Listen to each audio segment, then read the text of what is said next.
Hello, everybody. Welcome to Matt Connarton Unleashed. I am your host, Matt Connarton, on this. If you're watching live, it is, of course, Thanksgiving Eve, Wednesday, November 25th, 2015. If you're not watching live, then it is whenever you're watching. But happy Thanksgiving. It is, of course, Thanksgiving week. And because of the holiday, I thought maybe we do something a little special today. And, I could share some Thanksgiving stories and kind of talk about what Thanksgiving means to me. I'm just kidding. We're not really going to do that. That's hack. I would never do that. No, we'll do the usual political stuff. Mr. John Hopwood will be joining me in about 15 minutes. If you are watching live, you might have seen the end of his show, Ward 13. I came in and sat in for the last 20 minutes or so, and he will be back. So I want to get his take on some things, politically speaking, and so forth. But in the meantime, I have to, of course, and I know it seems like I start the show this way every week, but something Trump. There's always something Trump. And this video that he claims that he saw right after 9/11, on the day that 9/11 happened, and I guess this is sort of a subtle way to, or not so subtle way to justify his Islamophobia. He's been claiming that he saw thousands of Muslims in the streets the day that the attack occurred, celebrating. They were in the streets celebrating. Thus, I guess, without coming right out and saying it, but the message there, the code is that, okay, that somehow proves that they're all really deep down just evil jihadists who want to blow everybody up or whatever. Now, aside from obviously to assume that they're all the same, whenever you assume any group of people is all the same, whether you group them by religion or ethnicity or what have you. I mean, that's really the very definition of bigotry, is it not? But the other issue here is that Trump's claim is not true. And there's even conservative talk show hosts. Like I happened to hear a little bit of Laura Ingraham, I think it was 2 days ago, talking about this. And even she said, no, there's no truth to this. There's no video of thousands of Muslims in the streets celebrating. Now, that's not to suggest that there weren't any Muslims anywhere in the United States that were happy to see the World Trade Center towers come down. And kind of a weird, this is kind of a side note, this random memory I have of this. I believe it was the day after 9/11. I was listening to Howard Stern, and I heard Stuttering John mentioned that there were, in fact, some folks in Paterson, New Jersey, which I believe is one of the cities that Trump has been talking about, who were celebrating when the towers came down. Stuttering John mentioned he had seen this. I remember that. It's a weird sort of random memory that's just stuck with me all these years. So it's not completely out of the realm of possibility that Trump saw somewhere a news clip of some happy Muslims on that day. Maybe, though, it's also possible. Donald Trump himself, a fan of Howard Stern, he's been on the show. He's been on the Stern show a million times. Maybe he was listening that day, happened to hear Stuttering John make that comment about what he saw or thinks he saw, and then from that manufactured a memory in his own mind of seeing Muslims in the street celebrating that day. I don't know. But, really, nobody else remembers this. Trump said thousands. He used that word. No one else remembers this. There's no video of it anywhere. There certainly is apparently video of some celebrating going on in other countries where they hate us.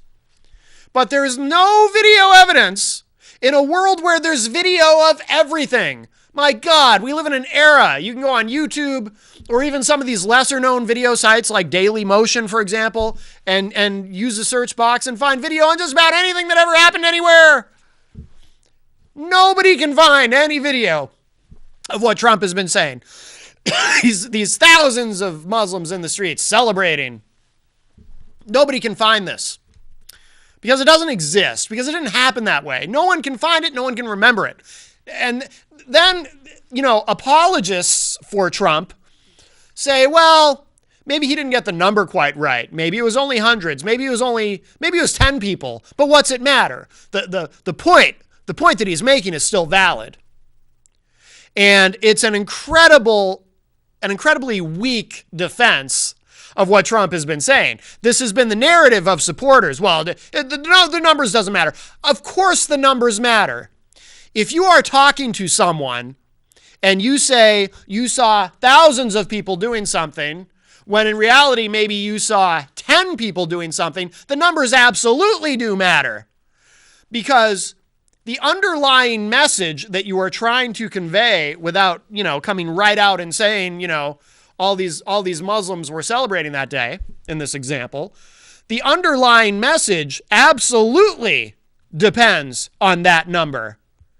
Because if that number were real and you said to me, I saw this and here's proof, thousands of Muslims celebrating, that might influence my perception. I might think, wow, that is thousands of them. Maybe there's a larger, of the 1.6 billion Muslims in the world, maybe a larger percentage of them actually are interested in violence than we thought. If I'm looking at thousands of Muslims celebrating, okay? But if you say to me, you saw 10 Muslims in Paterson, New Jersey, who looked like they were pretty happy about what happened, well, that's very different, okay? That's 10. And if you tell me 10, because it's human nature to exaggerate absolutely everything, it just is, it's just something people do. If you tell me 10, there were probably only 5, realistically, right? You saw 5, you say 10, 15 years later, you might remember it as 50. But thousands? It absolutely matters. Everyone who says, well, the numbers don't matter, it's the point. BS. The numbers matter. And then the latest thing I saw this morning, this is on Salon.com. Trump's campaign manager defends his candidate's 9/11 lies. Media is conspiring to bury evidence of his fictional story about American Muslims. Yes, it's the liberal media. Always it's the liberal media, because that's the great crutch that Republicans use. I think I was a little kid the first time I ever heard the phrase liberal media, because whenever anybody in the media says something that a Republican anywhere doesn't like or doesn't want to hear, the immediate go-to is, well, it's the liberal media. You can't trust the liberal media. They just lie about everything, blah, blah, blah, blah, blah. So, of course, yes, it's the liberal media. Let's add that in here.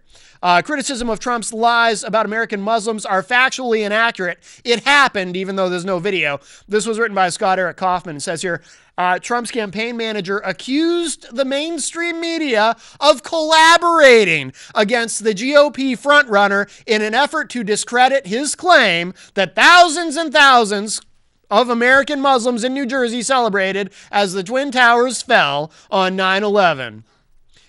Corey Lewandowski told Breitbart News, quote, for the mainstream media to go out and say that this didn't happen is just factually inaccurate. We know it happened. They should go back and check the FBI records. Mr. Trump has provided them local media outlets that have covered this coverage that they don't want to go and talk about. He's provided many opportunities for them to go and see it, but they have their own agenda. The media has their own agenda, unquote.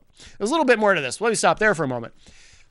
The whole liberal media crutch that they use, by the way, is loaded with inconsistencies.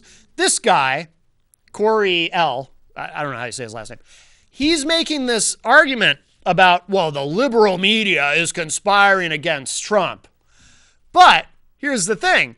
If they were to write, if somebody writes a favorable story about Trump, does that mean that the liberal media is conspiring to make sure that Trump is the nominee so that the liberal media's candidate can go on to win in the general election? See, this whole liberal media tag, it's very useful in the sense that you can kind of bend it to suit whatever situation it is, whatever narrative you want to present, right? Because I got to tell you something. This whole idea that the media is somehow against Donald Trump is absolute BS.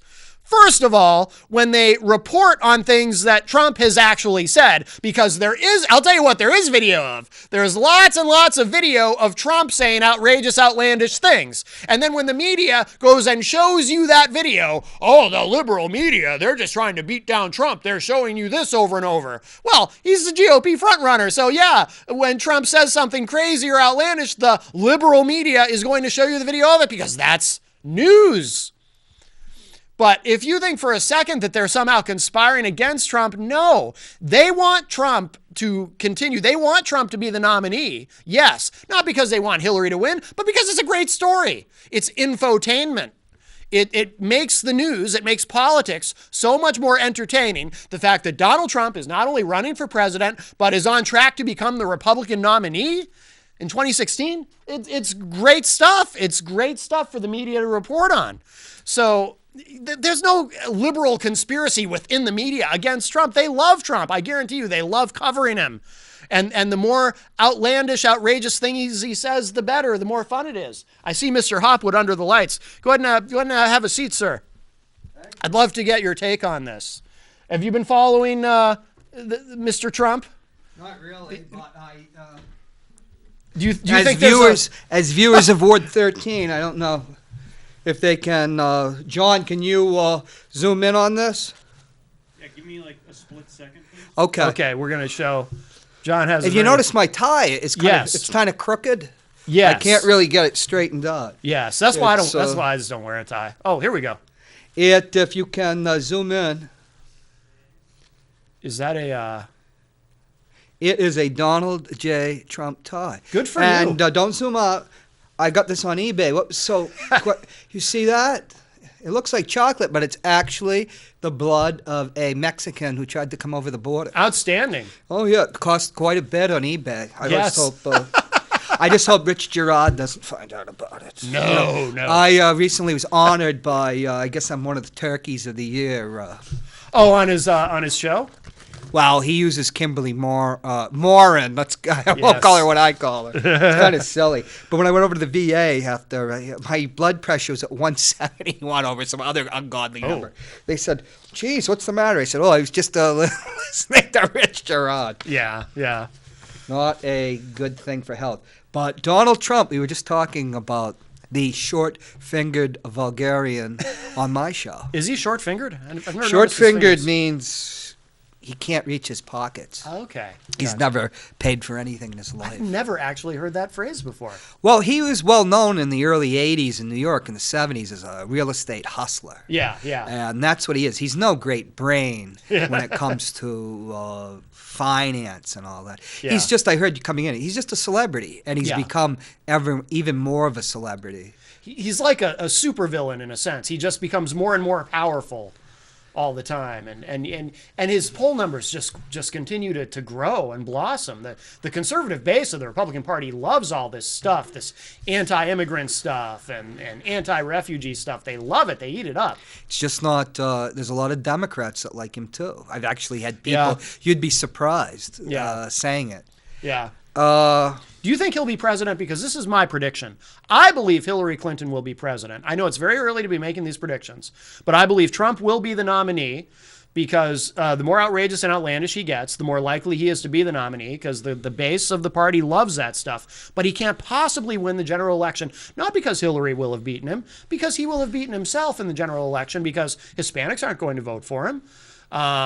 Anybody who feels that he's a bigot, which, I mean, this thing about, somebody asking him about a Muslim registry, and did you see that? And the correct answer to that question would have been, no, we're not going to do that. Instead, he said something like, oh, we're going to look at things even beyond that. It's like, oh my God. Well, he's talking about Ben Carson. Well, Ben Carson seems to be a bit of a space cadet, that he's worried about progressives are going to attack him on his way up to the Secretary of State's office or something. This is New Hampshire. Yeah. When's the last time a liberal actually did anything in New Hampshire? We'd have to think a while about that. Genuine liberal. But what do you think about my theory? Are you prepared to make any predictions? I do believe Hillary Clinton will be the next president. I don't see how she can lose. Trump will have beaten himself. Well, here's the thing. We live in a world beyond satire.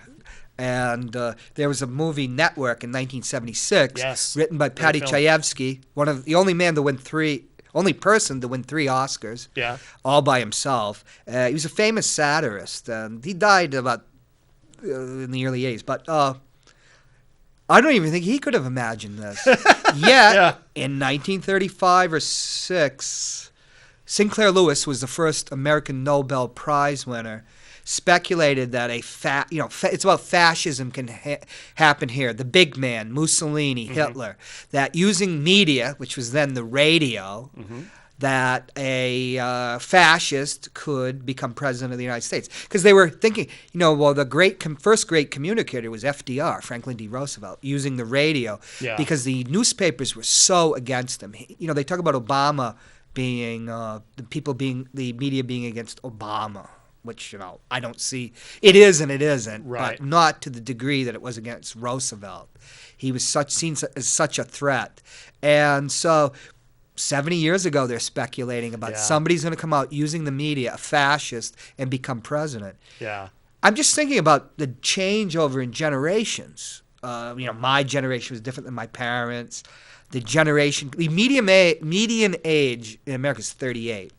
And already, there are people that were brought up, like yourself, I'm sure, with the PC. Or were you brought up with a PC from an early age? Absolutely. I didn't see a PC till I was in my, early 20s. Yeah. And Tom Massengale, you were briefly on my show. You came.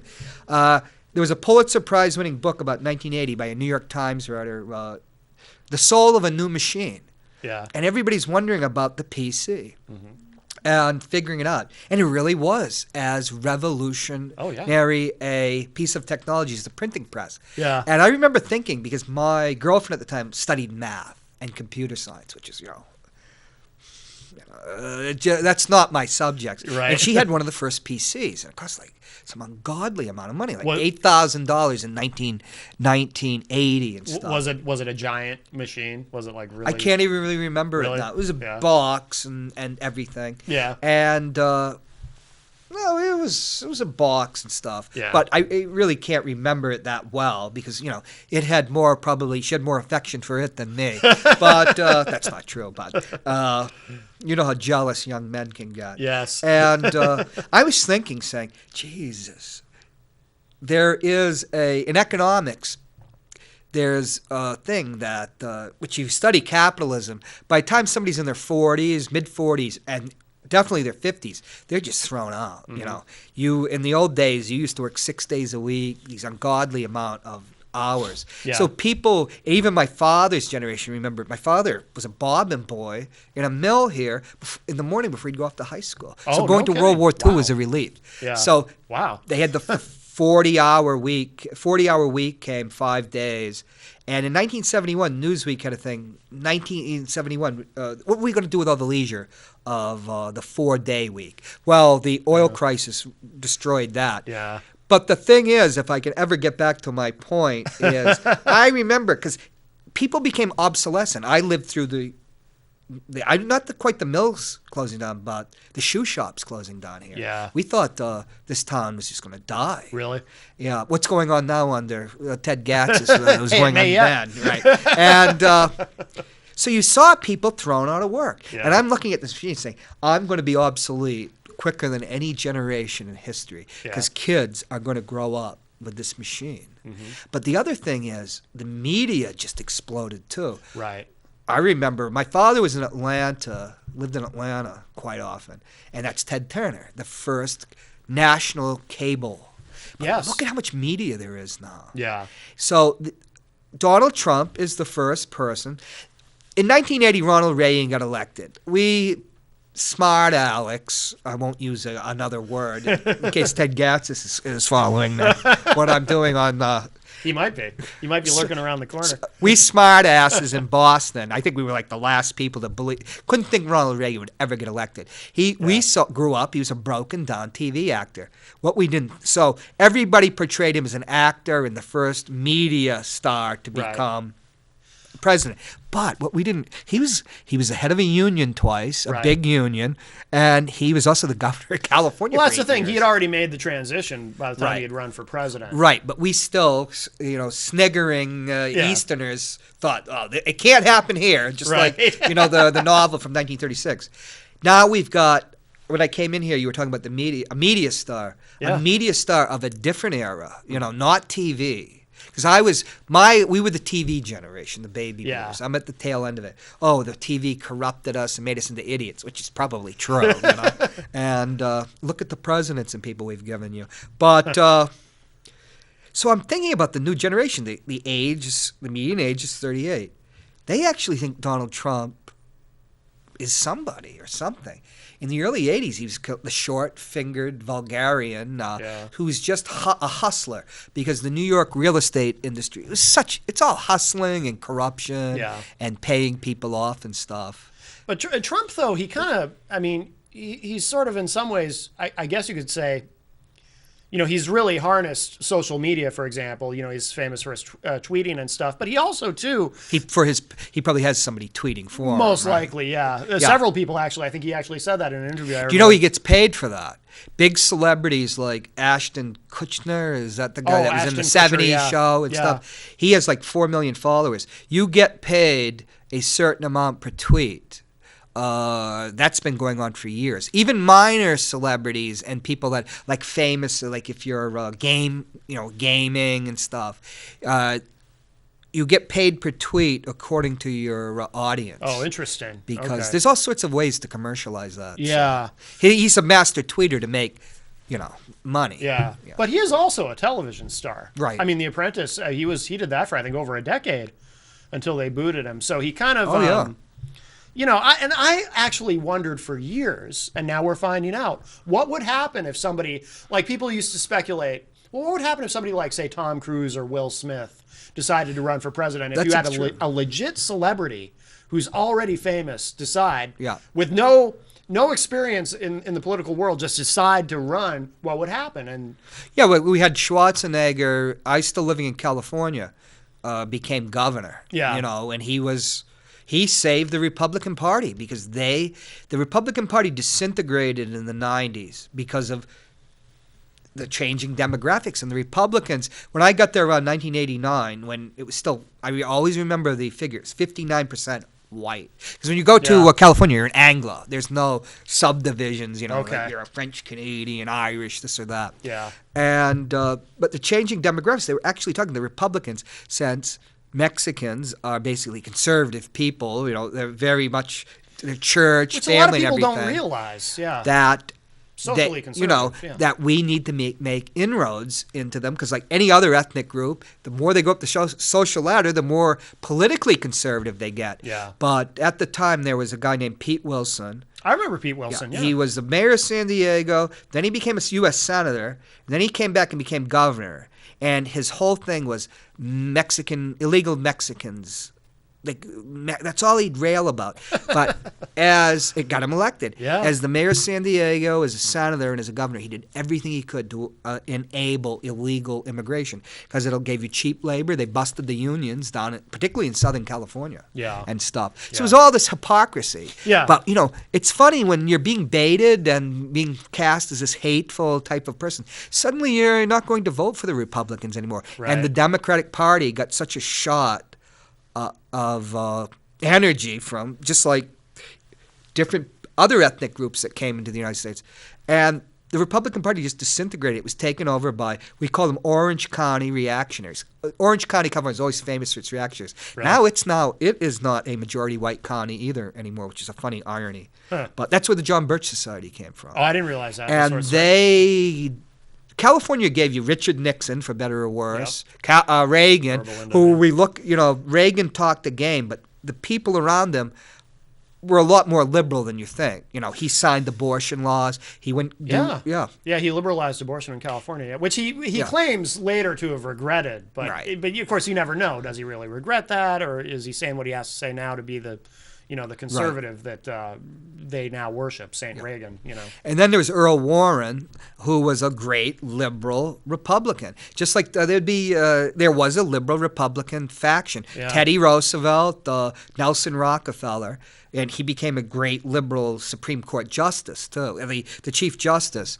But they had that strain out there. It was completely destroyed and undermined by this faction. Yeah. They were so organized and everything. Finally, no moderate or liberal Republican can get on the ballot. So, even Democrats think, Jesus, I really want this person. I won't mention any names, in Congress. Yeah. So they created, just like we have here in Manchester for the city elections, the nonpartisan ballot. And still the Republicans couldn't win. Wow, no kidding. But they destroyed their party just by, through racism, really. Yeah. And I'm not, there are legitimate questions about immigration and illegal immigration, how many numbers and all that. But do you think Schwarzenegger, because you say that he kind of He got reinvigorated elected, them, because he was the only Republican that could have won. do you think it was strictly based on his celebrity? Because Yeah. he's no conservative, right? I mean, No, I've he heard him was called the Rhino, and He would be he would have Pro-choice, been right? he would have been they call him a Marin County. Now it's north of San Francisco, just below where they have the good grow the good marijuana. yeah, It's probably all over the United States by now, via Colorado. Yeah. But Marin County conservatives, it's just don't put your hand in my pocket too much. Yeah. But I'm a liberal on social issues, and that part of the Republican Party got wiped out. And so Schwarzenegger, represented that, but his Yeah. celebrity papered over, even conservative. Look at Romney. People said Romney, the conservative Republicans wouldn't vote for him. They Right. did. yeah. They did. It's funny when an election gets close. Suddenly, the people that will hate say, "I'll never vote for Hillary." Then they're looking at the other candidate.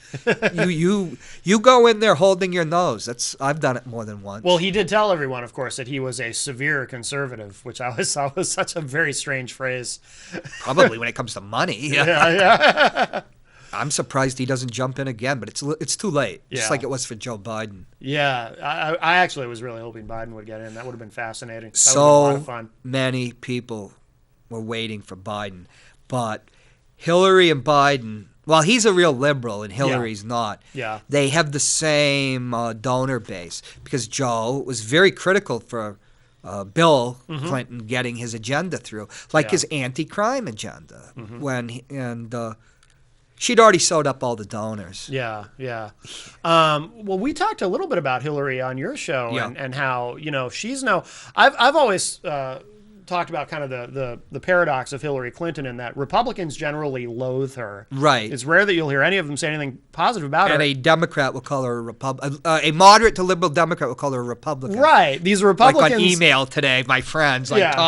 Tom Massengale. like they loathe the Democratic. I mean, well, she'll probably be the nominee, but She is going to be the nominee. out of the field, the one that they would probably be most comfortable with ideologically, if they have to, from their perspective, get stuck with a Democrat, they loathe her, and yet she's really a lot more like them than they. It's almost like I don't think they can see it. I think they have so much hate for her, they can't see that she actually is someone that they can work with and be okay with. Well, because you're thinking about economic policy. Right, right. And that used to be something that was fought over. Well, foreign policy too, not though, anymore, because she's. yeah. I mean, she's basically a war hawk as far as She I is can a tell. hawk. In the Yeah. 2008 presidential promise, she said, it was one of those questions they asked: should Israel be put under the U.S. nuclear umbrella? Well, Israel's probably got the third largest nuclear arsenal in the Yeah, world. they have their own Submarines and the ability to wipe out not only the entire Middle East, but good part of Europe, Oh, yeah, Russia, yeah. and everything. So it's just one of those ridiculous red hair, not even a red herring, just a, Right. And I'll incinerate Iran. All 70 million people that basically, It's always amazing how casually these people will talk about that too, or you'll hear people. Well, I've never heard a candidate actually say this, but I'll have friends say, "Oh, we ought to turn the whole Middle East into a big glass bowl, just nuke it." It's like, wow. Well, unfortunately, Iran. And those people vote. Yeah.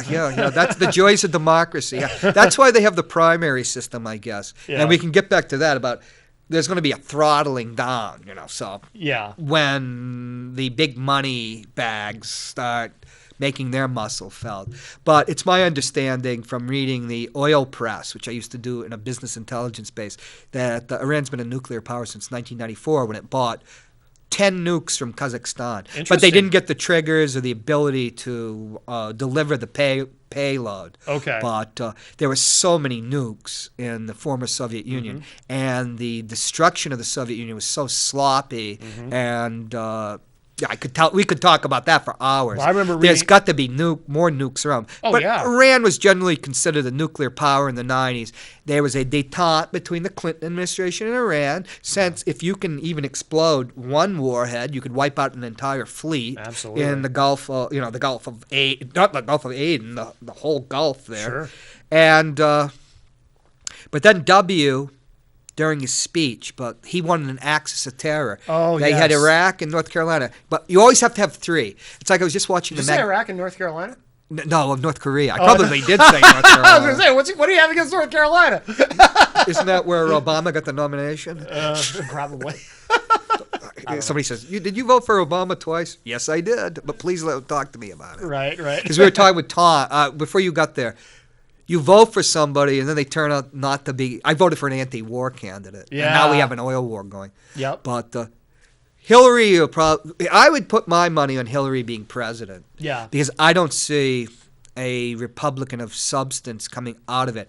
And economically, the establishment is perfect with her. Yep. Wall Street loves her and Oh, everything. yeah. She was a tough Secretary of State. Compare her to John Kerry. Yeah. It's just she was tough. She's seasoned, and the elections now are hinging on social issues. Right. And I can't understand this slate of Republican candidates at all. Yeah. Last time, They haven't learned anything in terms of the rhetoric, in terms of Well, how now they're they talking talk about a gold standard. I mean, yeah, gold standard worked very well. We used to have depressions all the time. It's Ron Paul used to go around talking about the gold standard. The president of the United States, Cleveland, who was on the $1,000 bill, Grover Cleveland, is sitting because the United States is running out of gold. Yeah. The first J.P. Morgan, there was two. These unbelievable plutocratic financiers, is sitting opposite of them because J.P. Morgan has gone to Europeans, Swiss, and gotten a great deal of gold into the syndicate. Yeah. And he's waiting to lend that gold to the United States. Because if you remember, Cleveland would not go for soft money, which is silver. Yeah. These battles were going on. It's people don't even know their history. And finally, they announced we've run out of gold. So J.P. Morgan, here's the contract. They sign it, and then he sells bonds for like 6% interest, which at the time was a great deal. And he's making a fortune off of the gold standard. Yeah. And it's before they called the 1929 to World War II Depression, the Great Depression. The Great Depression was in the 1890s. Some people say it lasted from 1878 into like the late 1890s. Okay. And there was a depression in 1907. Gold was not a way to keep a government out of depression in that. Yeah. And it's one thing for Ron Paul to say this stuff because I like his I like Ron Paul's foreign policy. Me too. Let's keep the hell out of everything. Absolutely. And, Absolutely. But when you're reading this stuff, it's like, oh my God, this guy's nuts. But he got me so many page views on Yahoo. Oh, really? Yeah? Oh, I write about him all the time. My editor says, you're not writing about him anymore. Please, he makes me money. What do you think of the fascination they seem to have with Ben Carson? I mean, I have no idea who he really is. He's a neurosurgeon, right? Yeah, a world-renowned neurosurgeon. But when he speaks, it's like he. What has Trump been saying? Some nasty things about him. I'll tell you what. There's a video of Trump. He for about 9 minutes during a speech, because I don't think anything is ever written for Trump. I think he just does everything off the cuff, and he's been doing these very long speeches where he just rambles for like 90 minutes. But there's this one speech where, for about 9 minutes, he rambles about Ben Carson, claiming that he's lying. The stories in his book don't add up. He wrote a book. Okay. There's that story in Carson's book from his childhood where he apparently had a very bad temper when he was a kid, and he tried to stab his friend in the stomach, but the belt got in the way.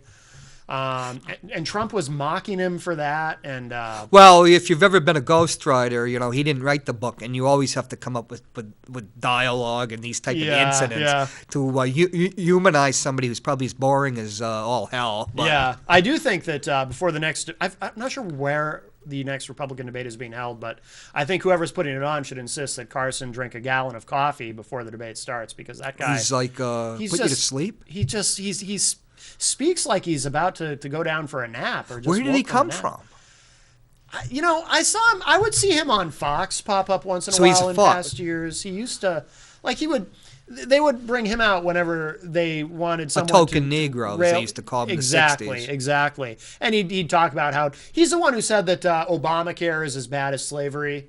I don't know if you remember that quote, but I try not to watch Fox News. Yeah. And I'm surprised when I go into houses of people and see that. Yeah. Once in a while, I'll subject myself to it. Did you know the median age of Fox News viewers apparently is 70 years old? They vote though. That's their key demographic, but they do vote. Yes. But they're really. I mean, I know in some polls he's right behind Trump. Right there, strange. But this is the funny thing about Trump, because I wasn't following. I had some health problems and was involved in the election, and local politics is enough to drive you into the insane asylum. Let alone because the Democratic nomination's already settled, and I'm a Democrat, and the Republicans I can't make heads or tails. It's like insanity. Yeah. When Scott Walker drops out, I expected Rick Perry and. And Bobby Jindal already dropped out. Right, too, but he had. You looked at his record, yeah, and it's just. But I don't know. I'm reading about this stuff like Trump. You think this is just going to last 10 minutes, right? Like they often do. That's what everyone thought in the beginning. He's a novelty candidate. He's not going to get any traction, and I think he's going to be the nominee. But here's the thing. As soon as he goes down a little in the polls, he says something that any other candidate would have been driven out of it, and suddenly his numbers go up. Yeah, they love that about him. They love that. They love the stuff he says. I think they love that he says it. They talk about how he has the guts to say these things that everybody else is thinking. And right, and they compare him with Bernie Sanders, who a lot of Democrats you'd be surprised like the fact that Bernie is talking. But Bernie's been Bernie since I remember him back in '74 when I'd visit my father up in Burlington, Vermont, and he ran for Congress. Yeah. He doesn't change, and he's talking like an old time economic issue Democrat. Yeah. But he's not, Jesus, the equivalent would be, he'd be a flaming, Soviet-style communist, let's nationalize your dog or something. But Trump, it is it's like I said, we're beyond satire. It's like watching a movie. Yeah. And I don't quite get it. At the time I was going through the city election, I didn't quite want to even think about it because we have our own problems here in the city. Yeah. But for 65 votes. Yeah. I don't want to talk about our new czar. Yeah, we're getting they've already got the city seal in City Hall. They're Really? going to Gatzisland. Oh, good. They're going to put a little balcony out in the front Yeah. so he can go like Il Duce Mussolini and give his speeches. Oh, fantastic. Good. Oh, make some good satire. But in Manchester, we're in the world of satire, but in national politics. Yeah. But Ben Carson, I don't get it. Where did Herman Cain come from 4 years ago? Well, he was an executive, though. He was an actual person. Yeah. He was Godfather Pizza, right? Right, he was CEO of So he Godfather's actually Pizza. did something. And he was very heavily bankrolled by the Koch brothers. Oh, I didn't know that. Yes. And he had just had a book come out because, a lot of these candidates, for them, it's really just a glorified book tour. Yeah. They know they have no chance, but it's a chance to sell books. Newt Gingrich being the most incredible example of that. I remember in 2012, right? I don't know if I ever saw him speak at a podium outside of an event. His campaign stops would be book signings. He and his wife. Yeah, I have a tape. There'd be big. But there were tons of people. Signing the book. And they're very prolific. I mean, they're always making documentaries and writing books. He and his wife. Well, he was a professor. Oh yeah, he's a PhD. Smart as hell. Very bright guy, but I don't agree with a lot of his politics, but very, very smart. Overcome by his emotions, though. Yeah. Kind of like Ted Gatzis. We won't mention anybody else that gets overwhelmed by their emotions. Joe Lavassa. You should see me on the Joe's show.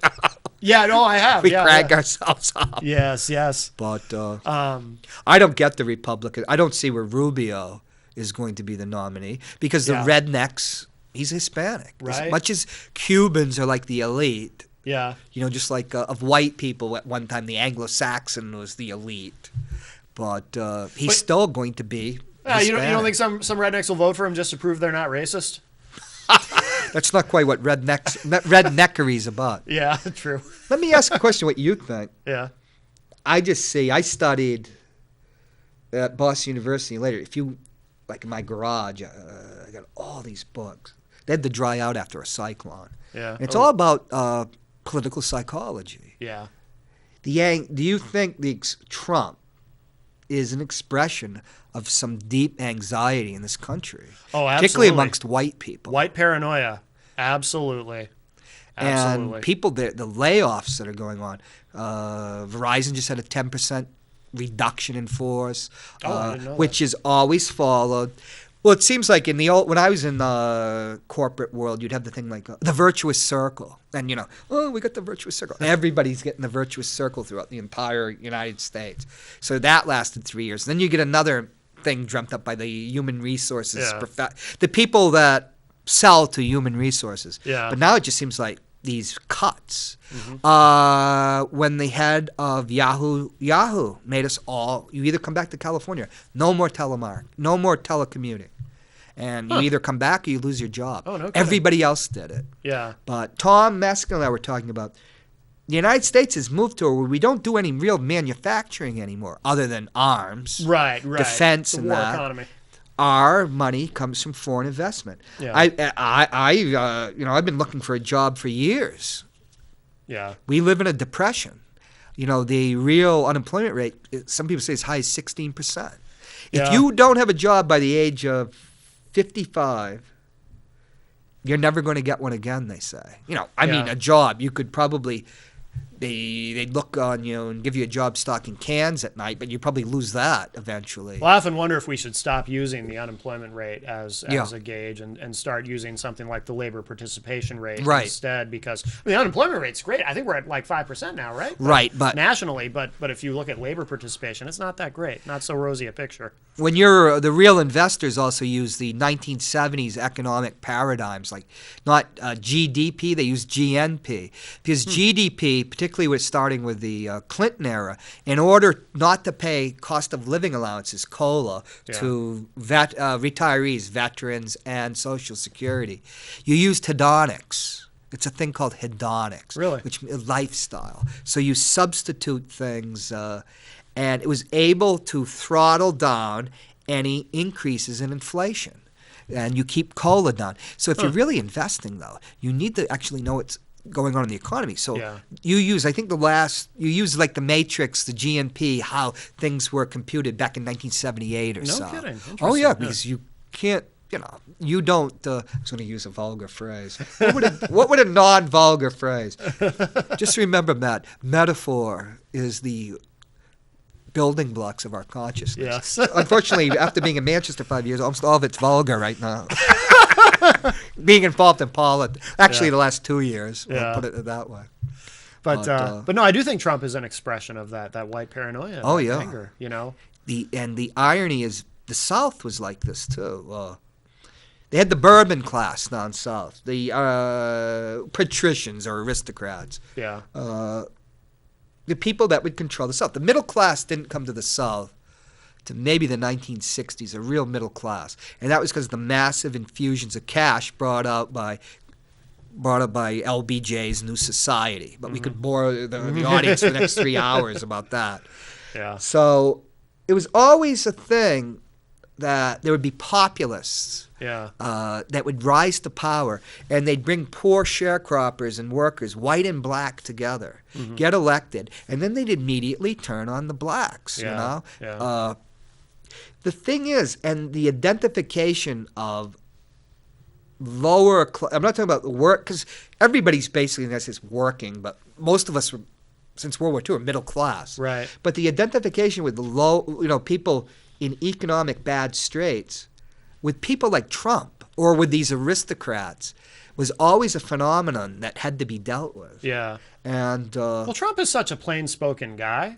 You know, he appeals to their racism. Yeah, he appeals to the gut. He Yeah. appeals to right here. because he's not using any kind of highfalutin, Right. political speak or anything like that. He's just very, like you said, he appeals to the gut. But Yeah. he's not even using, every politician has to speak. Yeah, You're not going to go has to speak in plain speaking. Yeah. You have to get your point across. Right. Something I should learn if I ever want to run for office again. Yeah. And but he doesn't even do that. He's using, I would call it the equivalent of. You think about what was mankind before there was speech. You probably communicate with grunt. If Right. visual communication is the first communication, Yeah. but with grunts and groans. Yeah, and, yeah. So basically, Donald Trump is just grunting at people. Facial expressions, like and he does have Yeah. a very expressive face. Just like Ted Gatzis. Yes. When he wants to bait you. Yeah, so I do think it's going to be Hillary. Now, you don't think Bernie's any kind of a threat? Not outside of New England and New York. Yeah, because actually, it might have been someone said it might have been you actually who made this observation. Once you get to primaries in the South, like South Carolina, I think is the next big one after New Hampshire. They're not going to vote for the Jewish guy from Vermont with the New York accent. Well, with Brooklyn accent, they're going to see him not as a Vermont. They're going to see him as the stereotypical, quote unquote, I hate to use it, New York Jew, which before 9/11, when you went around the country, anti-Semitism is quite, there's a lot of anti-Semitism in this country. Yeah. And everybody hated New York till 9/11. Everybody. Yeah. That was just, when I would be out in California and say, oh, you're from New York. Oh, Jesus. They're always, at least Boston. Yeah. You're from Boston, but New York. The further west you'd go, New York, it's like, oh my God, insult you and stuff. But, let's go to 2008. Everybody said that Obama and his manager, his campaign manager, for the life of me, I can't remember. He's Uber's person. Oh. David, what's his name? Axelrod. Axelrod. Yeah. How brilliant they were using social media, harnessing social media. What he was brilliant in doing, actually, was getting Hillary to spend most of her $250 million too early. Yeah. And if anybody that knows Hillary and like her past or any of her campaigns, including Bill's campaigns, she was always very enthusiastic about spending money. She was never afraid to spend money. And Axelrod knew that. Yeah. What they did was get her to spend so much money using her own character, her predilection for, spending lots of money. Interesting, yeah. And by the time after Super Tuesday, she'd blown, I hate to use them, shot her wad, you know? And after Super Tuesday, Obama's still so strong. Yeah. And now we're going into the states that favor her, remember, Obama was coming across as a liberal and a progressive. Yeah, the anti-war guy. Right, and let's not get into that. I'm still thinking about my 2 votes. And for the Supreme Court, I'd vote again. Sure. But which is what I'm going to be voting in 2016 for the Supreme Court. Right. But she didn't have the money Yeah. to capitalize on where she was, and that's how they basically won. It's not this social we raised a lot of money and we hamstrung her. Yeah. Social media has its place, but money talks. Let me ask you this, because you remember that moment where she cried? Oh yeah, here in At New the event? Hampshire. Everybody, Still talks about it. I have a different take on this than everyone else does. I want to get your opinion, because everyone says, "Oh, that was staged, to gain her sympathy and whatnot, and that helped her win." And my own theory about that moment is, I think those tears were real. Yeah. But here's why. Not for the reason she was saying. Not because she just loves this country so much and whatnot, but because it was at that moment, it was around that time, where it was becoming clear that Obama was, in fact, he was not a novelty. He was a serious threat. And I think she teared up in that moment because she was thinking, this is slipping away from me. Stress. And I can't control it. Plus, around that time, too, you saw Bill Clinton a couple times kind of losing his temper in some situations. And so I think the tears were legit, because I always hear people say, oh, she fake cried to gain sympathy. I don't I think think it was fake. legit. So you agree with me. Okay. I think the stress of to become a real top-tier presidential contender, talk to psychologists, to to have that drive, or even probably to become the mayor of Manchester. Yes. There are certain psychological problems you'd have. Narcissism would be one. Histrionic You have to have a personality tremendous disorder. ego. Yeah, narcissism and an ego. Yeah. But I would say the stress of that point, and as you said, Bill Clinton, because who did Bill Clinton was called the first black president. Suddenly you got an African American coming and the voter base, and they were saying some things that were, I'm sure they regretted too because of the frustration. Here's a person I think who's under the tremendous stress. This is a person that's been under tremendous stress ever since she probably married Bill Clinton. But No kidding, honestly, I think it's real. But the whole thing with you bottle that emotion up, and that was her problem in 2008. I've talked to people when they would go to like the St. A's debate. You've got Hillary has got to prove she's stronger than as strong as a man, if not stronger, and just as smart. And then Obama and John Edwards are, oh shucks, we're just regular guys, And she came across at that St. A's debate as the smartest person in the room, which is the absolute death of anybody's ambitions, Right. that you. Nobody likes the smartest person, in the room. Or the most ambitious. There's this weird thing where people like, and they would apply it to her. Maybe a little bit of sexism mixed in there, but they would apply sexism. Oh, she's so ambitious. She just wants this because she's so ambitious, and it's like, well, yeah, but that's got to be part of the deal. If you want to be leader of the free world, you got to be ambitious. Bill and Hillary, after the Jennifer Flowers revelations, sold themselves as a package. And I have, just like FDR and Eleanor Roosevelt. And Eleanor Roosevelt did a lot of things. Yeah. And that could be a whole show just about her. Yeah. She was probably the most powerful first lady ever. She was his partner. No matter what his philandering, they had a partnership. Yeah. And, of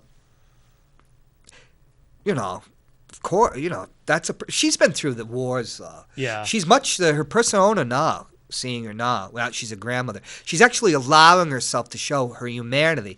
I'll tell you, here's what it is. I missed Mike Dukakis was here. Mike Dukakis, there's the candidate I supported although I was down in Washington, NSA, all the way through. Just like John Kerry. They both wound up in the dustbin of history. But he was up there. I wanted to go see him. Well, I wouldn't say John Kerry. I mean, he's got a pretty good gig now. Whereas Dukakis, is he retired? I mean, well, he's a professor at Northeastern. Okay. But here's the thing.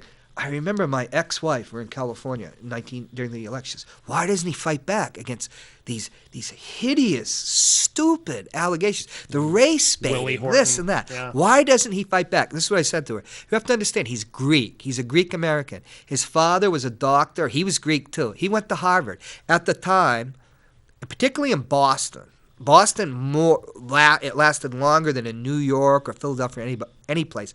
A ethnic is supposed to be speak with their hands and be voluble and emotional, which is the reason you can't trust them. That's the reason they can't be in your law firm. Mario Cuomo said when he went to become part of the law firm, change your name to Mike Connors.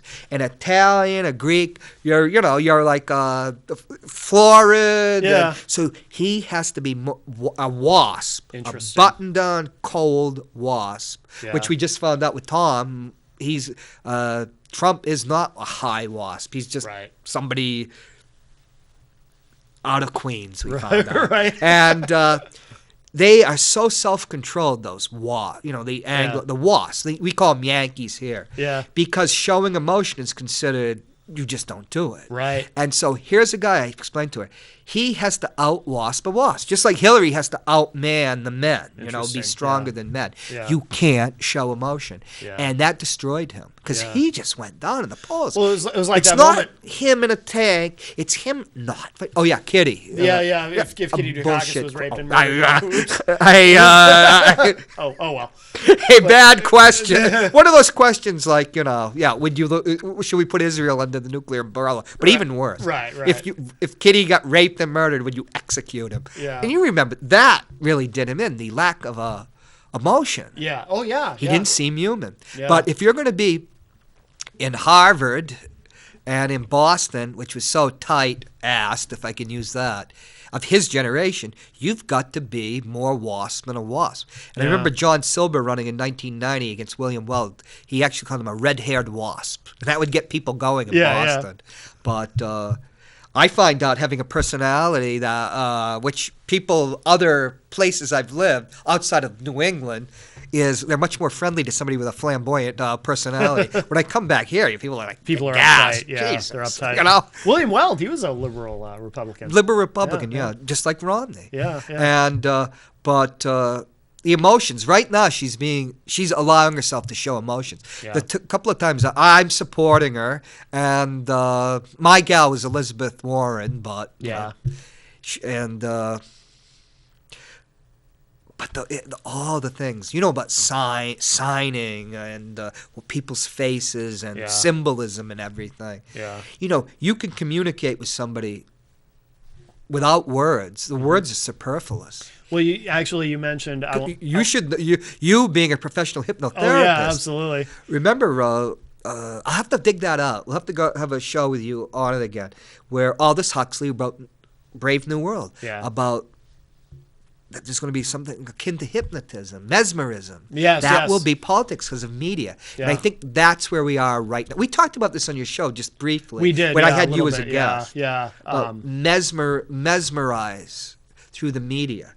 Well, we're almost out of time, but I had when I It always goes fast when we're talking. It does, yeah. One of my hypnotherapy instructors gave an example of a debate.